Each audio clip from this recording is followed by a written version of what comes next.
Hello guys, welcome back to my channel. आज मैं आपको एक बहुत ज़्यादा इन्फॉर्मेटिव टॉपिक को समझाऊंगी। आज मैं आपको बताऊंगी कि गर्भ निरोधक गोलियों के क्या क्या दुष्परिणाम, क्या क्या दुष्प्रभाव फीमेल की बॉडी को फेस करना पड़ सकता है।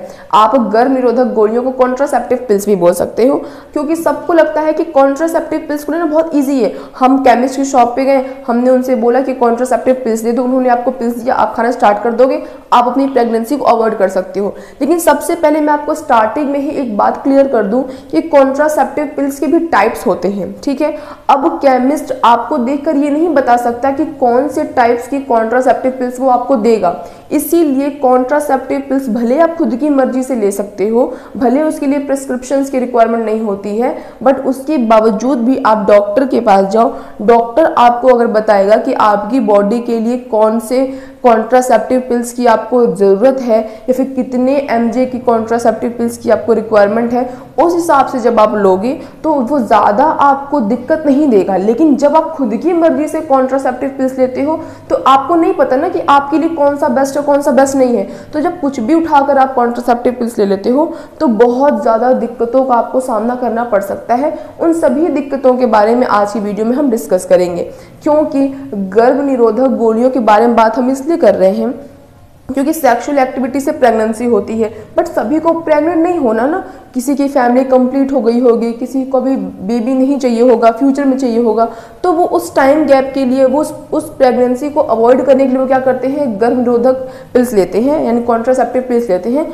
और भी बहुत सारे कॉन्ट्रासेप्टिव मेथड होते हैं, बट उनको सबसे इजी लगता है कि हम क्या करेंगे, कॉन्ट्रासेप्टिव पिल्स ले लेंगे, कोई दिक्कत नहीं, कोई प्रॉब्लम नहीं, सब कुछ बहुत बढ़िया रहेगा। लेकिन मेल के लिए तो वो कोई दिक्कत की बात नहीं है, बट आपके पार्टनर के लिए, आपकी वाइफ के लिए तो बहुत दिक्कत की बात है ना। वो उनको कितनी परेशानियों से गुजरना पड़ेगा ये भी आपको समझना चाहिए। तो कॉन्ट्रासेप्टिव पिल्स के क्या क्या दुष्परिणाम आपकी बॉडी को फेस करना पड़ सकता है, उन सभी चीज़ों के बारे में आज की वीडियो में हम डिस्कस करेंगे। अब देखो, सबसे पहले समझते हैं कि जो गर्भ निरोधक गोलियां होती हैं वो कैसे होती हैं, क्या काम करती हैं। देखो, लिखा हुआ है कि बर्थ कंट्रोल या फिर गर्भ निरोधक गोली लेने से आपके शरीर के अंदर ओवुलेशन बंद हो जाता है। ओवुलेशन मतलब होता है कि जब आपकी ओवरी से एग मैच्योर होकर बाहर निकलता है, उस प्रक्रिया को ओवुलेशन कहते हैं। लेकिन जब आप गर्भ निरोधक गोलियां लेते हैं, यानी कि जब खाते हो, तो उस दौरान क्या होता है, उस कारण से क्या होता है कि ओवरी से मैच्योर एग रिलीज होना बंद हो जाता है ना, यानी कि आपका ओवुलेशन स्टॉप हो जाता है, बंद हो जाता है। अब जब एग ही नहीं आ रहा है तो चाहे आपके वजाइना के अंदर कितना भी स्पर्म चला जाए, आप तो प्रेग्नेंट होगे नहीं, क्योंकि प्रेगनेंसी कब होती है, जब एग और स्पर्म आपस में जाकर मिलते हैं। अगर आपकी ओवरी ओवुलेट नहीं कर रही है तो चाहे आपकी बॉडी में कितना भी स्पर्म आए, आप बिल्कुल भी प्रेग्नेंट नहीं होगी।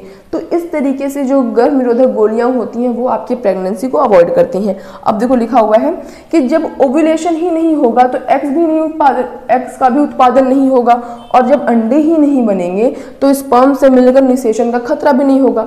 निषेचन मतलब फर्टिलाइजेशन, कि जब एग और स्पर्म आपस में मिलते हैं तो एग हमारा फर्टाइल होता है, आगे का पूरा प्रोसेस वो कंप्लीट होता है। लेकिन जब एग ही नहीं होगा तो भले स्पर्म आएगा, लेकिन स्पर्म जाकर एग से मिल नहीं पाएगा। जब स्पर्म ही एग से नहीं मिलेगा तो निषेचन भी नहीं होगा, ना निषेचन होगा ना प्रेगनेंसी का खतरा होगा। अब देखो, आगे लिखा हुआ है कि सिर्फ प्रेगनेंसी को रोकने के लिए नहीं, कि अगर आपको लगता हो कि गर्भ निरोधक जो गोलियां होती हैं उनका सिर्फ इकलौता मकसद होता है कि वो आपके प्रेगनेंसी को अवॉइड करेंगे, तो ऐसा नहीं है। गर्भ निरोधक गोलियां बाकी के केसेस में भी लिए जा सकते हैं, लेकिन फिर मैं आपको बतानी हूँ एक बार कि अपने मन से कोई सी भी दवाई नहीं लेनी चाहिए। कि आपको लग रहा हो कि मैंने यूट्यूब पे सर्च करा है, मैंने गूगल पे सर्च करा है, बहुत अच्छी दवाई है, फिर भी नहीं, आपको अपने डॉक्टर के पास जाना चाहिए, क्योंकि सबकी बॉडी अलग तरह से रिस्पॉन्ड करती है, सबकी बॉडी एक दूसरे से अलग होती है, अलग वे में बिहेव करती है। तो आपको अपने डॉक्टर से ही सजेशन लेके ही दवाई लेनी चाहिए। अब देखो, कह रहा है कि इसके और भी क्या क्या यूजेस होते हैं, कि अनियमित महावरी को सही करने के लिए, कि बहुत सारे लोग ऐसे होते हैं जिनके पीरियड्स इर्रेगुलर हो जाते हैं, कभी 28 दिन पे आ रहे हैं, 20 दिन पे आ रहे हैं, कभी कभी 15 दिन पे आ जा रहे हैं, तो इनको भी सही करने के लिए डॉक्टर आपको सजेस्ट कर सकते हैं। और कह रहा है महावरी के दौरान होने वाले बहुत ज़्यादा तेज दर्द से छुटकारा पाने के लिए भी गर्भ निरोधक गोलियां ली जाती हैं। ऐसा देखा गया है कि जिनको बहुत ही तेज दर्द होता है पीरियड्स के दौरान, जब वो कॉन्ट्रासेप्टिव पिल्स को लेना शुरू करते हैं फॉर प्रेगनेंसी पर्पस की, प्रेगनेंसी को अवॉइड करने के पर्पस के लिए, तो वो उन्हें लगता है कि यार मैंने तो ये दवाई ली थी इसलिए कि मैं प्रेग्नेंट ना हूँ, बट साथ साथ मेरे जो पीरियड्स में होने वाले दर्द है वो भी बहुत क्या हो जा रहे हैं, कम हो जा रहे हैं। तो एक ये भी बेनिफिट उसका हो जाता है। आगे कह रहा है प्रीमेंस्ट्रुअल सिंड्रोम की दिक्कत से निपटने के लिए और भी बहुत सारी ऐसी चीज़ें हैं जिनके अंदर कॉन्ट्रासेप्टिव पिल्स को आपके डॉक्टर प्रिस्क्राइब करते हैं, बट ये आपके डॉक्टर ही प्रिस्क्राइब करते हैं। आप अपने मन से इसको मत लिया करो, कभी भी नहीं लिया करो।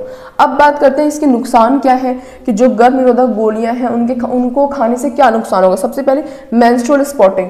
मेंस्ट्रुअल स्पॉटिंग का मतलब होता है कि आपके जो 2 पीरियड साइकिल है, जैसे इस बार आपको पीरियड्स आए, अब अगले महीने आपके पीरियड्स आएंगे, बट उनके बीच में भी आपको ब्लड स्पॉटिंग हो सकती है। आपके अंडरगारमेंट्स पे आपको ब्लड के कुछ डॉट दिख सकते हैं, जो कि एक इसका साइड इफेक्ट्स है। यानी गर्भ निरोधक गोलियां खाने का क्या है, एक साइड इफेक्ट है कि आपके पीरियड्स 2 पीरियड्स के बीच में जो गैप है उसमें भी आपको ब्लड स्पॉटिंग दिख सकती है। ये मतलब बहुत टाइम तक नहीं होता, बट स्टार्टिंग के 2-3 महीने तक आपको ये प्रॉब्लम फेस करनी पड़ सकती है। आगे देखो कह रहा है कि जी मिचलाना, उल्टी आना जैसे दिक्कतों का सामना भी फीमेल करती हैं। उस क्या कह रहा है कि सिर दर्द और माइग्रेन को बहुत ज़्यादा ट्रिगर करता है, बढ़ा देता है। जो फीमेल, क्योंकि बहुत सारे हार्मोन चेंज होते हैं ना। एक बात बताओ, जो कॉन्ट्रासेप्टिव पिल्स हैं वो किस तरीके से आपकी प्रेगनेंसी को अवॉइड करता है, आपके हार्मोन के साथ वो खेलता है, तो जिस कारण से सर दर्द माइग्रेन बहुत ज़्यादा बढ़ जाता है। ये भी एक बहुत बड़ी दिक्कत है। आई कह रहा है वजन बढ़ना बहुत लाजमी सी बात है। अक्सर देखा गया है कि जो फीमेल कॉन्ट्रासेप्टिव पिल्स का यूज़ करती हैं उनका वजन 2 किलो तक बढ़ जाता है, और भी बढ़ जाता होगा, वो डिपेंड करता है कि उनका बॉडी टाइप कैसा है। ठीक है, आगे देखो कह रहा है पीरियड्स का मिस हो जाना। ये बात बहुत इंपॉर्टेंट है, ध्यान सुनना। पीरियड्स मिस भी हो जाते हैं। आप कॉन्ट्रासेप्टिव पिल्स क्यों ले रहे हो, क्योंकि आप प्रेग्नेंट ना हो। ठीक है, आपने दवाई खाई और आपके मतलब आपको लगता है कि भाई मैंने दवाई खा रही हूँ तो मैं प्रेग्नेंट तो हो नहीं सकती, लेकिन क्या देखा गया कि आपके पीरियड्स मिस हो गए, तो आपको लगता है यार मैं दवाई खा रही थी तो फिर मेरे पीरियड्स कैसे मिस हो गए, फिर मैं प्रेग्नेंट कैसे हो सकती हूँ। तो ज़रूरी नहीं कि आप प्रेग्नेंट ही हो, आपके हार्मोनल डिसबैलेंस होने के कारण से आपके पीरियड्स मिस भी हो सकते हैं। लेकिन सिर्फ इसी चीज़ पे नहीं कि मैंने आपको बोला कि पीरियड्स मिस हो सकते हैं, फिर आपको पता हो पहले से ही कि आपके पीरियड्स मिस हो सकते हैं, तो आप बिल्कुल निश्चिंत रहो कि मेरे पीरियड्स क्या हो गए होंगे, मिस हो गए होंगे, नॉर्मली मैं प्रेग्नेंट नहीं हूँ। हो भी सकता है कि आप प्रेग्नेंट हो जाओ, क्योंकि 99% तो ये इफेक्टिव होता है, लेकिन कब, जब भी सही तरीके से खाया जाए तब। अगर आप इसे सही तरीके से नहीं खा रहे हो तो आपके ऊपर चांस है कि आप प्रेग्नेंट हो सकते हो।